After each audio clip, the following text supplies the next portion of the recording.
Здравейте! В момента се намира в едно село, което е на разходка и весела Коледа на всички.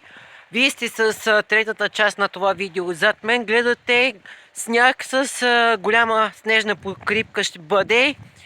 Ще бъде видеото качено съвсем скоро. Затова не забравяйте да се абонирате за канала. Зимата дойде на 25-ти Коледа. Зимни условни времена и различни събития за климата. Какво предстои? Вече сме в 12 годишен хиляден цикъл. Затова не изпускайте нови видеа от мен. До утре климатичните събития още повече ще бъдат. Снежната покривка ще бъде около 1-2 метра сняг. Така казват синоптиците, така ще се изразя по-правилно. Затова не изпускайте ново съдържание. Зимната чукна на вратата. А зимно време е много трудно и за тези, които са бездомни. Жалко. Трябва да сме по-добри.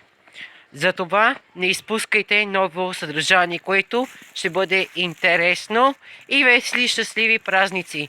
Затова не изпускайте ново, което ще бъде публикувано.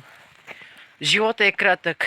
Бъдете с близките си, защото минути, часове и секунди ни делят от смъртта. По-лошо няма. Ценете тези, които са истински до вас. И щастливи, весели празници, отново казвам. Студа има чувства към хората, са чувствителни, но обаче ние ще бъдем по-различни. Затова не изпускайте нови неща, които ще бъдат интересни. От съзидателно общество, съзидателна година. Съзидателно общество казва самата истина. Ние информирахме толкова с хора, база данни от климатичните условия, които се случват в дигиталния свят. Гледате зад мен. Тук дойдох да снимам този влог. Пусто е. Отивам също и по работа. Затова от съзидателно общество готвим нещо, което ще бъде интересно и ще бъде публикувано в YouTube канал. Ние сме влогари и правим всичко, което ни е по силите. Затова не изпускайте ново съдържание. И това е цялата общо взето информация. Даже и кучето търпери, уважаеми зрители, ако гледате зад мен. И така нататък.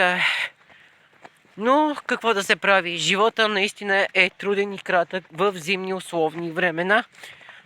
Затова не изпускайте климатичните събития, които се случват и до днешна дата. До скоро!